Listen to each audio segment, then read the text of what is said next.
Welcome to Citizen Impact, a project of the Miami Valley Full Employment Council. The Full Employment Council is an activist group working for jobs and social justice here in the Miami Valley. We have a great show for you tonight. Very important to the Dayton community and to the whole community around the country, really. We have the workers from the Fuyao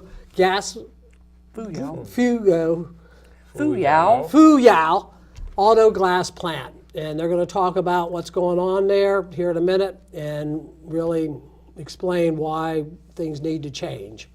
Since this is our new season here this year, we welcome the audience and the folks tuning in. Lots been going on. At the national level, the government is getting ready to pass a major tax overhaul. And the way they're going to do that is they're going to cut programs that working people and seniors depend upon. They're going to cut food programs, they're going to cut education, they're going to cut all kinds of programs, and they're going to do this so the rich get richer and the working people get a smaller slice of the pie.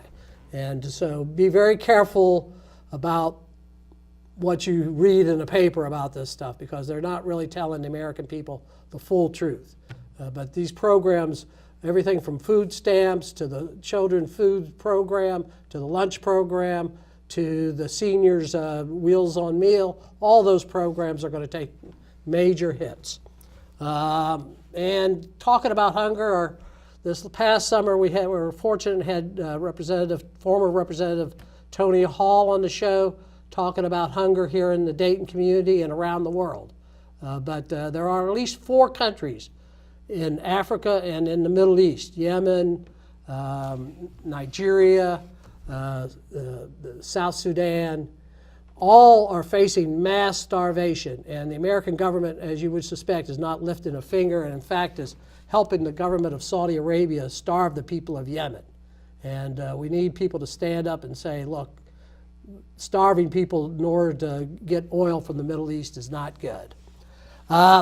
Thanks for coming out tonight. We really appreciate you guys' work that you're doing for the community and at the Fuyao.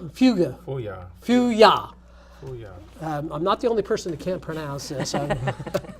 But the glass plant's been here, what, 3 or 4 years now? 3 years. 3 years. 3 years. This plant that they reopened as a glass plant has been open as a General Motors plant for years. It was a Frigidaire, and then it was the truck and bus, and now it's making auto glass for a number of auto manufacturers, and they're having a debate and a discussion about forming a union, and we have several of the workers here to come and talk to us about that. We have Elanza Chatfield. Yes, sir. Jill Lamantia. Thank you. You're welcome. And Suzanne Roberts. Yes. All working at the plant. How long have you been here? A little over 2 years. 2 years. And you, how long have you been here? I was just recently fired a week ago. Oh, I'm sorry. So I was almost at 2 years. Wow, I'm sorry to hear that. Thank you. I'm sorry too. Just hang in there, sister. Thank you. And you've been fired from the plant as well. Yes, and I was there for 2 years. Right. Well, so it's a revolving door over there a bit. Quite a big revolving door. Yes. So why don't you say a little bit of your experience at the plant and how you feel about the situation there? Well, I feel like Fuyao is not a bad place to work, because it has its ups and downs like any other job. We just need a voice there at the job for the most part. I've seen a lot of employees leave, so I'm in the 500 range, and I think they're at between 5,000 to 7,000 employees. So you can kind of see where the turnover is kind of high. I guess so. Yeah. So you say you were like the first 500 working there, and there's been like 5,000 people that have gone through the plant. Yes, sir. Since they opened up 3 years ago. Because I've talked to a number of people that work there, and the working conditions are tough, aren't they? Yes. So what's your experience, Jill? The same thing. Watching all the people either quit, not putting up with all of the stress and the conditions of what the management put you through. Very intimidating, and then firing people. I've seen 6 crews just on my line come through Fuyao. The last group that when I was in there was told that they are being hired to replace the already existing workers, and I was flabbergasted at that. So that they knew that they were going to be getting rid of people. So they're telling the workers coming in that they're going to be replacement workers. Right. Wow. So it sounds like a revolving door. Absolutely. And what would you say your experience has been, Suzanne? It's been about the same as theirs. Seen a lot of people come and go. When I started, I was the first 200 in the door. So we basically put all the machinery together, and there's not left. There's not hardly none of us left from the 200 that started. So you were there in the first 200 people that came in the door, Yes. really? Mm-hmm. Wow. And there's not much of them left at all. Well, this was put up as a great place to work. The politicians who made this deal out of Columbus and here in Moraine, they really said this was going to be like apple pie for the workers and the people of Dayton, and that was going to be, manufacturing jobs. We were going to go back into manufacturing things for the people of the world, and right here in Dayton. And the Chinese came in. They've opened several plants here in the country, in Illinois, and I think in Georgia or North Carolina, or Florida. And they're not apple pie jobs, are they? No. Now, this has a long history. The plant there was unionized as a GM plant. As IUE, it was unionized IUE plant. Right. And then it closed, and now it's still in the auto business, though. Correct. Right. What do you do there, Alonzo? I'm a forklift driver there. Okay. So I help transporting the glass to and from out of the trailers or whatnot. So I make sure they get the deliveries or whatnot. So this is raw glass that's coming in, right? Well, no, not in my area. It's actually finished product. So Okay, so you're once windshields. it comes through, it's going to whatever the dealerships or the manufacturer or the plant says it's going to different plants or whatnot. Okay, for assembly. Yes. And what did you do there? And I was a forklift driver also, but I worked on the assembly line where the glass came in off the back of the beginning of the line that was raw glass, then went through a furnace area and was formed into windows mainly, and then taken off the line and taken to the assembly that would actually put on any of the accessories that would go on the windows or any of the markings that needed to be on it. Now, there's a safety glass, isn't it? Really, and it's Tempered, like, so if it was to break, it wouldn't shatter. And sort of smashes in on itself. Right. And what did you do there? You must have done everything if you were there from. I was a print operator. So I ran from the cut into my print area, right where I set it up and print a logo on the glass. Then Okay. it goes to the furnace. So do they put a logo for the plant, for the company on there? Whatever manufacturing that's going Also, to. it doesn't put both. they Yeah, put it both. puts both. Okay. So if someone's buying a new car, they would be able to tell that the glass came from From Fuyao. Fuyao. Yes. So who all do you supply windows to? Do you know? Chrysler, BMW, See- Chrysler, BMW, Ford, General Motors, all of them. Honda. Honda, Mercedes-Benz, yes. And these are mostly North American manufacturer plants. Volkswagen. So, do you know who made these windows before? If you the plant, the glass plant? I have no idea. No, I really don't know. Okay. Now, they have a lot of safety issues at the plant? Sure. I'm not sure exactly all the different write-ups or OSHA violations? citations that they have been distributed to the company or to the factory or whatnot. But yes, They've been fined quite heftily, really, Yes. and it's been in the news that they've had numerous. Have you ever seen an accident? Have any of you ever seen an accident at the plant where? No, but I personally worked in very dangerous conditions where Could say so. where my line was just being built. They were kind of had a lot of different contractors inside the plant. Two lines. Our line was still had just been built, and they were building a line next to us. There were these huge pipes that go up above the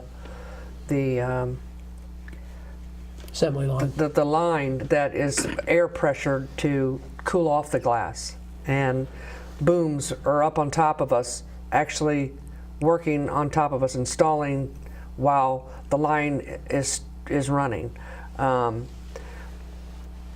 Plant cats and golf carts flying up and down the hallway. I'd have to stop for them to be able to get in and get my completed loads off the line. Then there's cameras all over the plant, and there's cameras right above each station or the sections of the line. So those workers were in putting conduit coming down from the ceiling to be able to have the camera installed. They're working, doing wires right up above us. You know, at any time a screwdriver, a automatic drill could fall out of there. It wasn't tied off. We were expected to keep running and producing glass.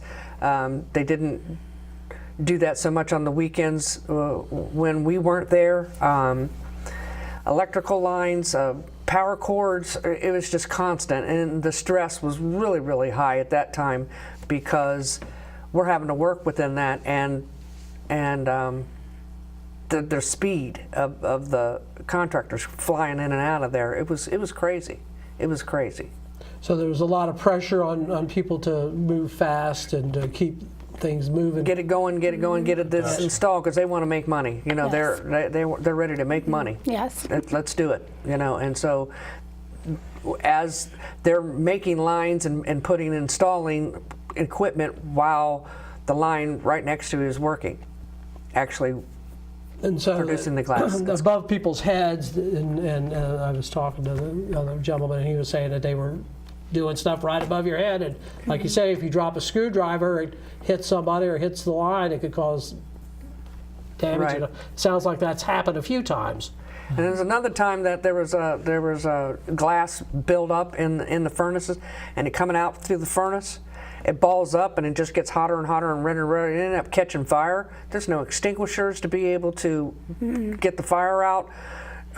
They have our workers just going. They ran and got a bucket of water from where our water is for us to drink, to be able to throw on the end of the furnace to put that glass out. And I called safety down and said, you know, why isn't there a Fire hydrant. fire extinguisher right here for them to use? They said, well, there's a hose. Well, the fire burnt the hose, the water hose, so there wasn't even a water hose right there to put it out. You know, they ran down, one of the furnace operators ran down, took our water bucket for us to drink, and used that to put it out. And still to this day, as far as I know, there's still no fire extinguisher there and Wow. to put it out. Now the place is really hot, right? Isn't it? Over 102 at some of the in Over summer. on our line, it was areas. over 100. Yep. Because we had a thermometer back there, and it was 100. Yeah. So you're working at 100, and glass is, they got a furnace where they're molding the glass into the windows, and then they have an assembly line that finishes it up, right? Right. So the glass is still warm while it's going through the line, right? Right, Right. and it's even hotter at the furnaces, right where the furnace guys are working at. It's even hotter. Right. I heard it can get really, like, over 200. Really high Yeah, up there. really high. Yeah, well, that's Yeah, well, if you're working in a plant that's got a furnace, it's going to be hot and stuff, but they do have nowadays ways of cooling down the area, so at least Or you're, send the heat and they need up. Send the heat up. the safety. Right. They need to be on the ball and safety. So it's been, they've started talking, I know, about a year and a half ago, maybe 2 years ago, about forming a union there. There was, I know that, it was a union plant prior to this, and the unions were talking about the need to unionize the plant. And our group, the Miami Valley Full Employment Council, we've worked with a number of the unions here over the years, trying to save jobs, whether it was at DESE or at GH&R Foundry, another foundry, or at Dayton Press, or all these places that closed down here. And, they were all union shops that they tried to break the unions here in this town. And Dayton has been a strong union town. Right. What kind of reception has the idea of the union got from the workers there and from the company? I believe it's a mixed thoughts in regards to the union. For those that don't actually know the background of a union, or those that don't really want to familiarize themselves with the union, they're kind of leery and committing to bringing in a union. For those that know the background of a union and actually get a mindset what it's all about, or for the union. So I think now that we have a lot of younger generation coming in, they're worried about the wrong things. They have their opinions on the different things that is attached to the union, and I think they're just a little scary or scared in regards to it. So I think they just need to take some time and do their own research instead of taking the word of someone on the of an outside party in regards to the union. What do you think? I was involved with a union before I came to Fuyao. I worked for GM back through the 2008 when the crash happened, the financial crash of that. Sure. Right, and it was hard to go through that. It really, when the housing market crashed, the market crashed. The economy was going down. GM was closing plants. My plant got closed. I had an option to take a buyout, or I could transfer to one of the other plants. I chose to take the buyout. Through the contract, through General Motors and the UAW, I got a really nice severance package. I don't think that there's those type of severance packages through any company that are not non-union. They made sure that they took care of us. They made sure that if we chose that, that we would get the education to retrain for something that was prevalent, up and coming in that time, 2009. So I went from making a great living to poverty. I went from $28 an hour to $8 an hour. Being the age that I was, and especially as picky, this is seemed to me was the time where corporations absolutely took over and were only caring about themselves and making money and not truly caring about the workers. They were they couldn't keep people because they were losing all their money in the stock exchange. They were, trying to make more money. 2008, I don't think there was the amount of billionaires, millionaires that there are now. All of a sudden there's just this 1%, the 1% that's running the show in America today.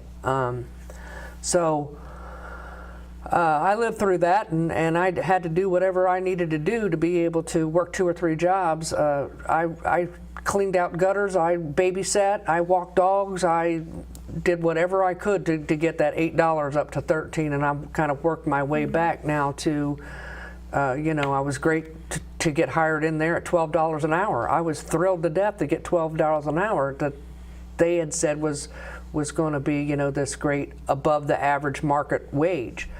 Well, when it comes to corporations in America, a living wage is not $12, $13 an hour. A living wage was $17, $18, $19, $20 an hour for you to be able to raise a family, you know. To be able to have a life. To be able to have a life. You know, I don't feel like I could buy a new car.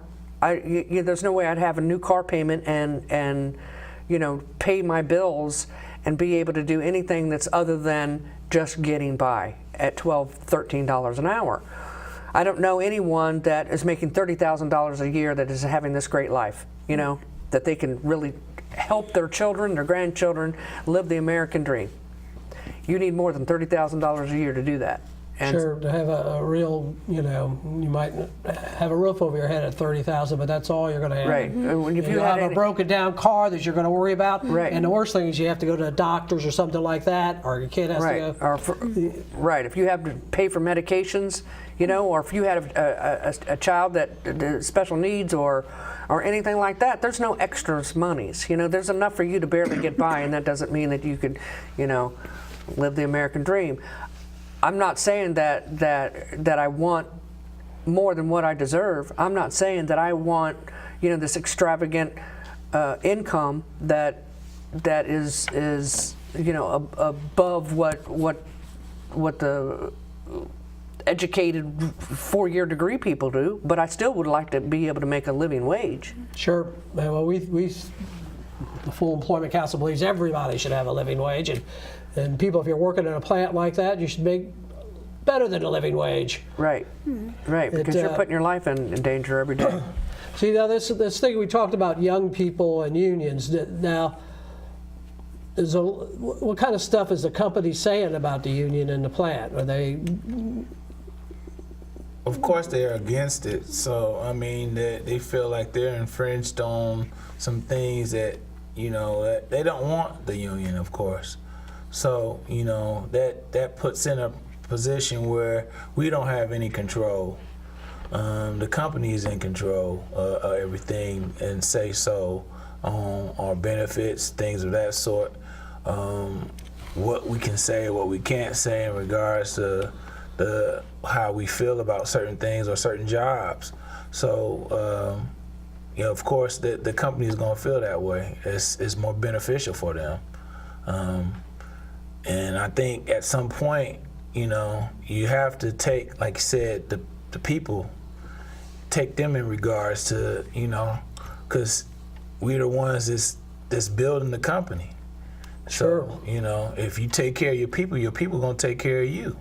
Right. So you have to look at it from that standpoint. And if you commit to something, you know, we have expectations of you staying and committing to what you say you're going to do. You know, I think that's just the hang up. Like I said, it goes back to the younger people. They don't have an understanding. I had a comment with a couple of younger people or a young person, and I asked him, you know, in regards to his career towards Fuyao. Was he there for a momentary income or was he there for a career?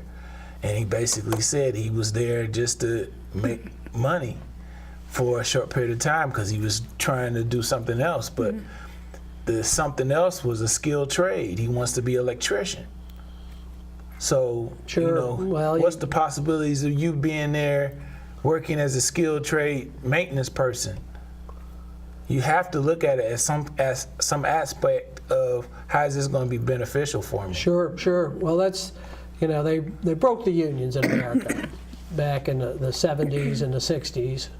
And young people have no experience at all because they just, you know, unless you get some kind of a job where there's a union, they have no experience at that.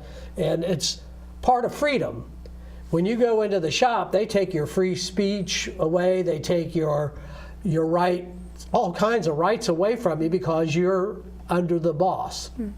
And the boss, you know, if there's no union to protect you, they could, you know, fire you for working too hard. It doesn't matter. They have the whim, you know, to fire you. They don't provide benefits. They don't do anything. And so to be free, really, you have to have that protection on the job, or else, you know, you may be making money and you may be able to go home and get away from it, but you're only slightly better than an indentured servant. You know, you have no political rights and no rights to demand more than, you know, the company's making millions and millions, and you're making $12 an hour, risking your life at some point. So there's a lot of young people in there, right? Or what'd you say, about half and half? I would say at this point of the game, it's about 60 to 40. And I might be stretching it a little bit, but I think it's more young people than there is middle-aged. Well, you were a young person too. Well, sure. But in the beginning of it, was a lot of older people that Yeah. quit their jobs and came to this for a better opportunity, because I'm one of them. I'm, you know. So did you quit a job to come work? Yes, I did, and they were union. But they were union. The place I came from, they was union. Okay. So, but they didn't offer a 401k. Okay, no retirement at all. So, right. So when we came here, it was, you know, 401k, benefits, the whole deal, what I needed. But And so, was that enough? no. So you over a period, you were satisfied initially with the work? Yes, with the work and the pay that I was getting, I was satisfied in the beginning of the year, the first year that I was there. And then presidents, vice presidents changed and all that, and then things started to disappear. Your, you know, vacation, and just every time you turn around there was changing policies and attendance policies and bonus policies, just a lot of changes. And that changed your mind about wanting to support the union? Yeah, because we need some support. We need, you know, just like when they take people in and a replement, for instance, you know, at least you would have a backbone with you. That way that they could say, well, this is unjust cause to even be in here for Sure. one. So, I mean, at least you would have that support to, you know, and they're going to know if it's legit or illegit to, you know, get rid of this person or a write-up or whatever. It's not just, There's you a know. due process. Right. It's just not, you know, we're going to let you go. Yeah. Well, that's one of the main things about a union. A union says, okay, we got a contract. You want to fire somebody if they did something really wrong, you can do it, but you got to go through the due process. Right. You can't just say they did it and no witnesses. You know, there has to be and then, you know, if you did a minor thing, then you get written up and you're on probation. But you have rights. Right. And that's the whole thing about a union is people don't realize the way the U.S. Constitution is, and the courts have ruled on this, you work at the whim of the employer. And unless you have a contract with that employer, whatever he says, or they say, Right. is the way you have to do it. And it really, in most jobs, most of the time, it doesn't matter. But I've been on a lot of jobs where they've asked you to do things that were dangerous. I mean, really, and I'm not the kind of guy to do stuff that is dangerous. No, you're only paying me $8 an hour. I'm not going to risk my life. But other people risk their lives for $8 an hour. And a guy was digging a ditch out here in Kettering, and the ditch fell in on him, even though that was clearly against the rules, the way they had him in there. They were supposed to, after you get so deep in a ditch, they have to support the sides. The experience is the ditch will fall in on you. The furnace will catch on fire if it gets too hot. Yep. And if somebody's working over you and they're working too many hours, they'll drop a screwdriver. I had a cousin that was killed in Texas on an oil well because somebody dropped a wrench 200 feet in the air, killed him. Wow. Went right through him and killed him dead, you know. And I don't know if they had a union on that job, but that was a a violation of the rules. You don't drop things ever. And if you're in, I don't know if the guy had a hard hat on. I don't even know that. But you risk your life on a job. Right. You may, if you're running a forklift. I was working at McCall's. A guy ran into the wall and got killed running a forklift.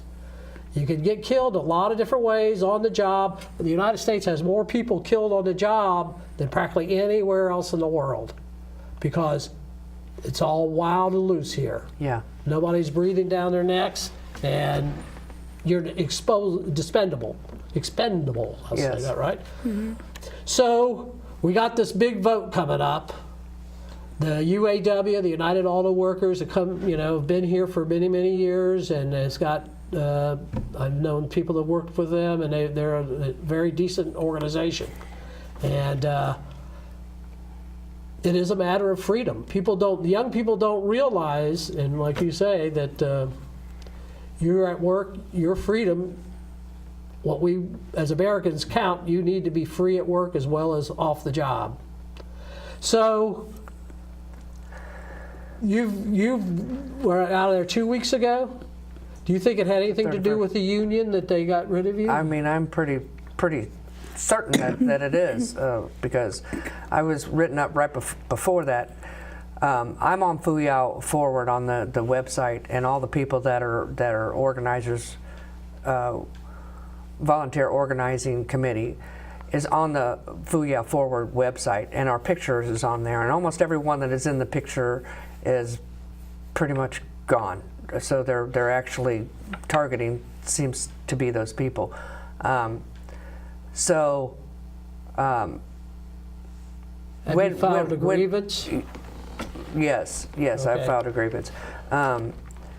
What they fired me for, there's no policy on what they fired me for. They said that I was speaking and disrupting the line and stopping production. My supervisor pulled every person on my line and pulled them into a side room and told them not to talk to me. The only reason that they were allowed to talk to me was about production. So, and I found that out later. He didn't say anything to me, but later on that afternoon, they suspended me. And then 2 days later, they called and fired me. Well, So. I'm sorry to hear that, but yeah, that's what they do. They try to go Right. after people and walk on tiptoes, but Right. it's the name of the game. They're not into playing fair. Right, and they knew that I was, part of it. I've been on the city council. I went to the city council and spoke. I've been on film. What city council?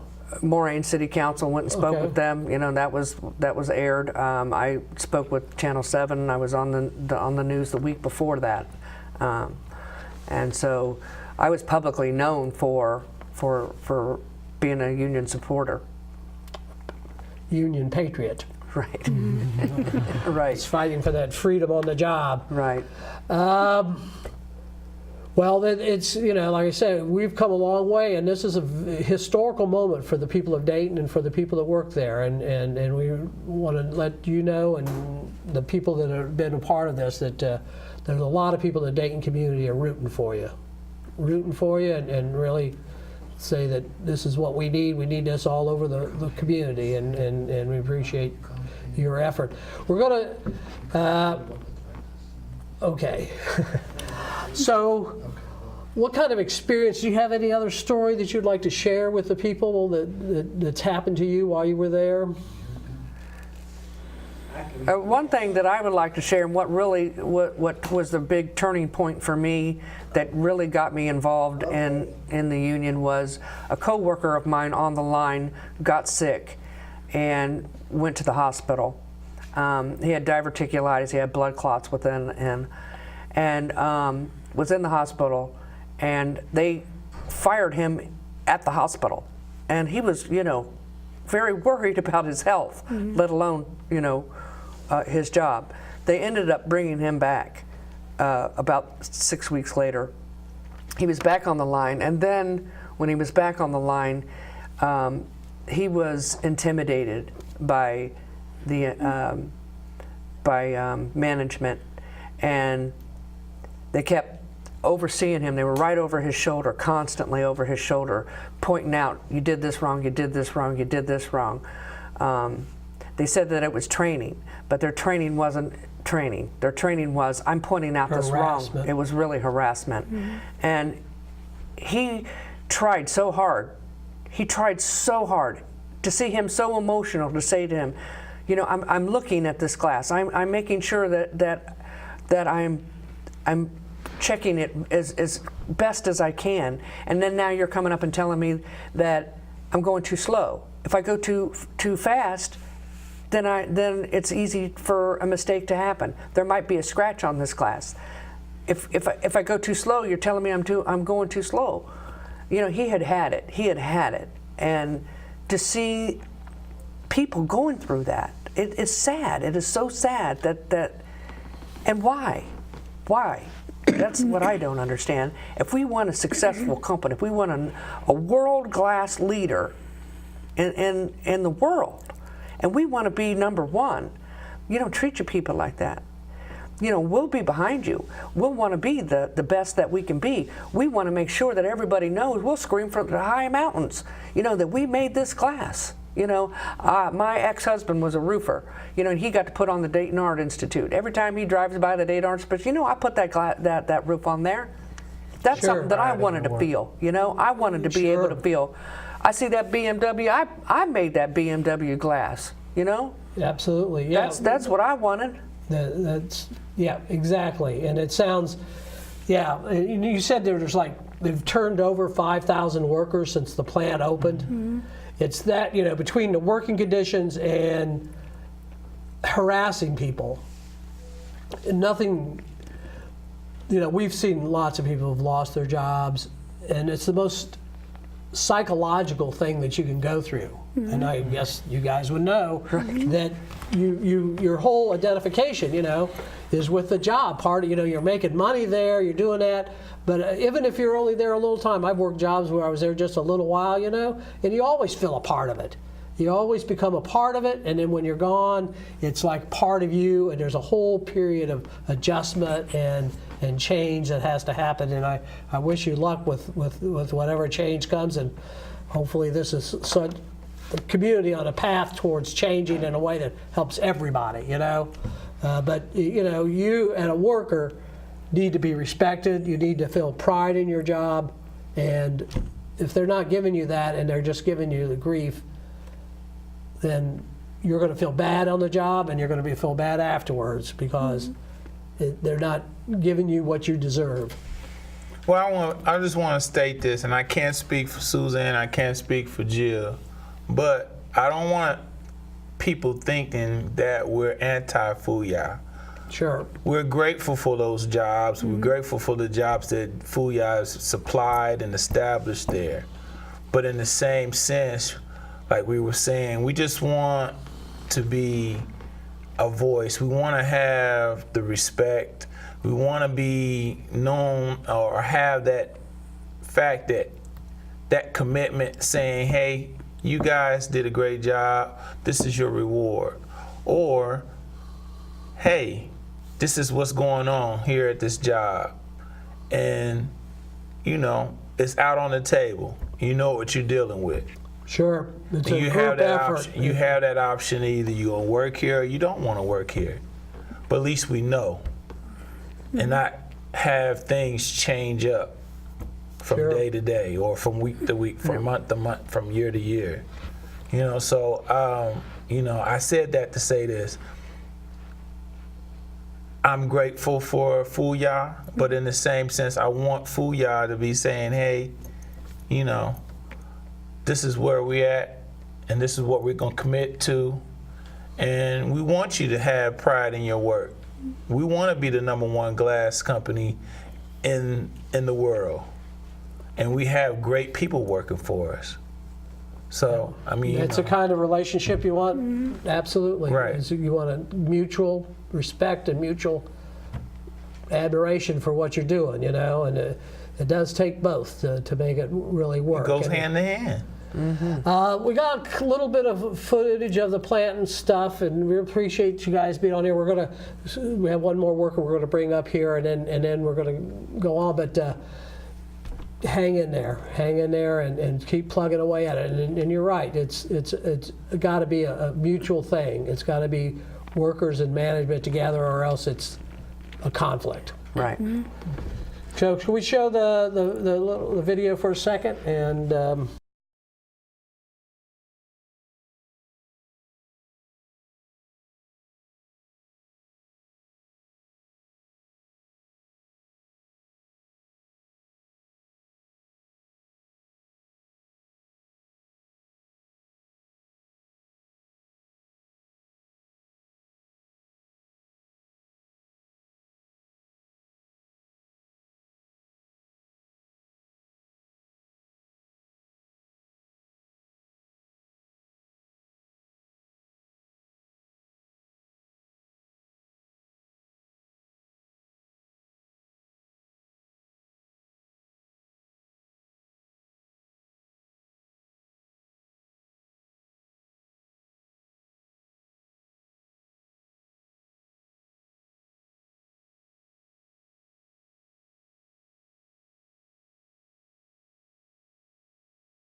okay, welcome back. There was some shots of the plant there that we got off their website, I guess.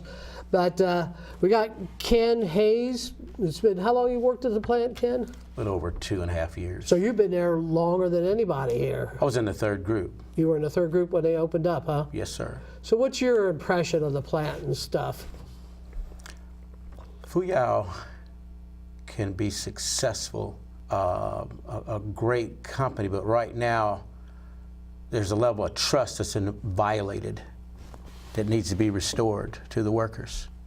In a company, your workers are your greatest asset, but we are experiencing things like being fired from going to have to go to the bathroom. You got to go to the bathroom, your supervisor's not around. You tell your coworkers, tell them I'm going to the bathroom. You got to go to the bathroom. Team leader gets back, well, you didn't have permission to go to the bathroom. That plant's over a mile in length. I mean, I can't find you, I have to go to the bathroom. Stuff like that's happening. People getting sick, cut, injured on the job. They'll take you to Kettering Medical Center, bring you back. You get wrote up. You get a point for being injured in the line of work of your job. That's not right. Sure. That is not right. And there's like no lines of communication. You come to work one day, you have 10 days to be off. The next day, you now have 5 days.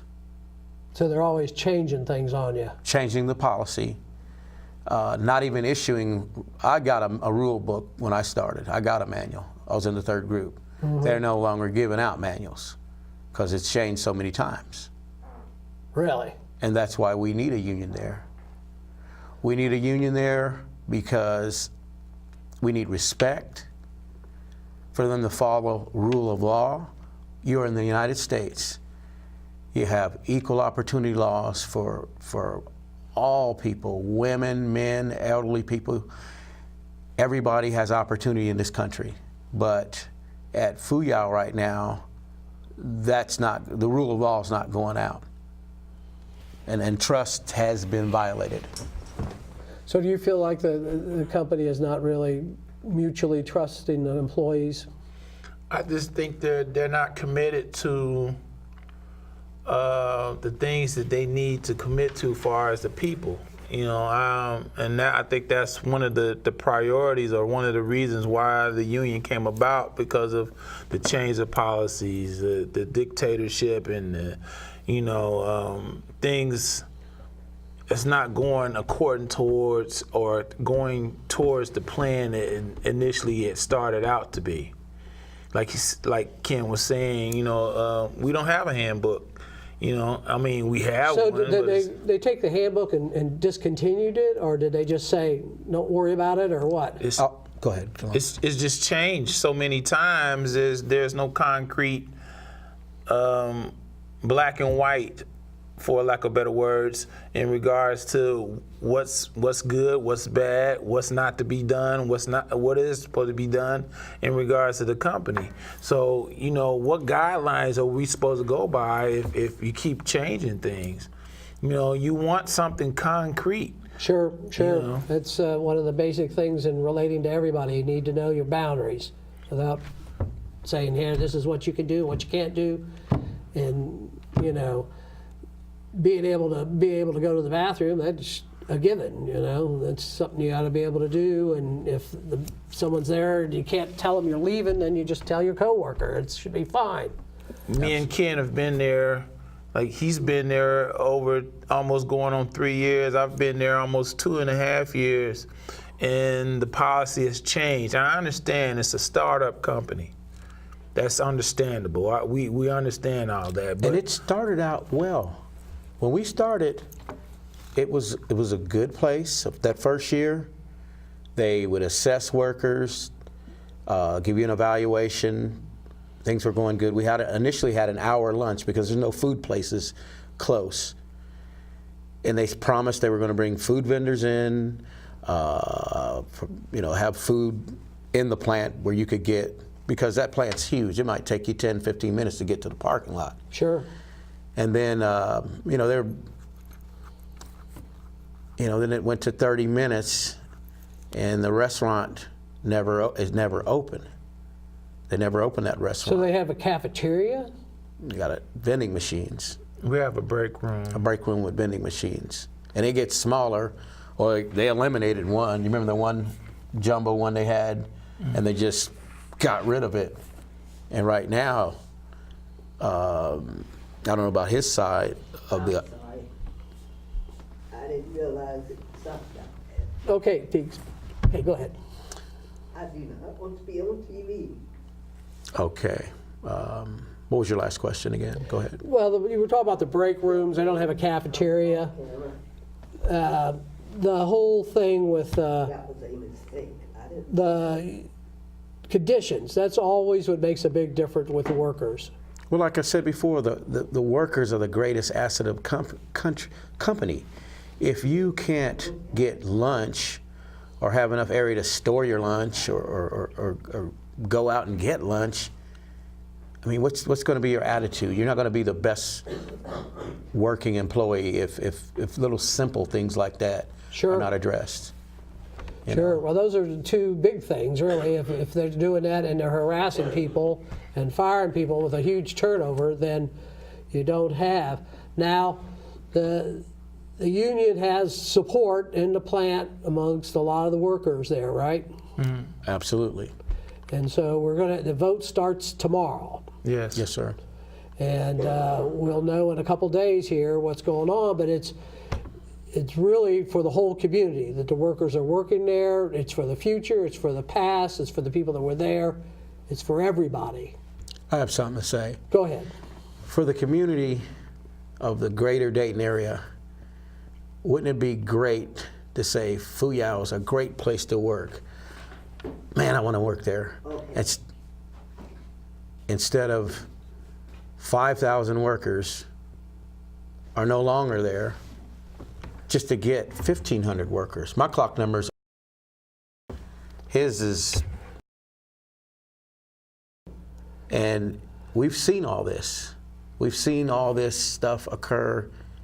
It's ridiculous. All those workers weren't bad people. Sure. Some of them were good working people, and we saw them get harassed, frustrated, jobs taken away, given to other people, things like that. So do they have any kind of seniority? So if you're like on one job, do they come in and tell you like, hey, we're transferring you to a different job even though you've been... It started out that way, but right now it's been situations where, like in ARG, whole sets of people were demoted and other groups put in their place, seniority thrown out the door. So there's no real And seniority. cut in pay. They cut people's pay too. Right. 4 minutes yet. Yeah. Wow. It's hard to take if you've got a check. If you've been family to support. you gotta- awarded a job, you applied for it, you got it, and then they might have you train somebody and give your job away. Stuff like that. Sure. That's a standard. Train your replacement, and you don't know you're doing it. You just thought you're paying somebody that's going to be there with you to help share the work, and it turns out it's. Well, we really wish you guys a lot of luck. We're kind of running short on time here, but the plant's been here for over 3 years now, right? And there's 1,600 workers in there right now, right? Approximately somewhere around in that area. And so they're trying to do all kinds of stuff. I mean, in the paper today, they're trying to get management to be able to vote, some of the administrators to vote in the election, which is totally not acceptable. So they're already trying to put things in the way, but go ahead. I need to say one more thing, and it's about the young folks at the plant. I'm 56. Alonzo, how old are you? I'm 49. 49. We're young men. But they're putting out a lot of bad propaganda to the young folks. And we want to just say we are for the young folks. We support you. This union would be to you a protection. Like a lawyer, when you get in trouble, they'll come to your aid. They'll come and support your cause. You can get this job and retire off of it. Have a career. Have a career, but without it, they went through 5,000-6,000 people. So don't believe the lies, the propaganda, the things they're talking about, big union parties and all this. You don't know what those people are doing. Those people are there to support you. Absolutely. And we're here to support you. We've been in unions and we know how it works. And we're for you young people. Believe us, you need this union. Yep, it's for the future as well as for the. You could work here Everybody. and be as old as me and Alonzo and Yeah. still looking good Yeah. and retire. But without this union, you could get fired for going to the bathroom.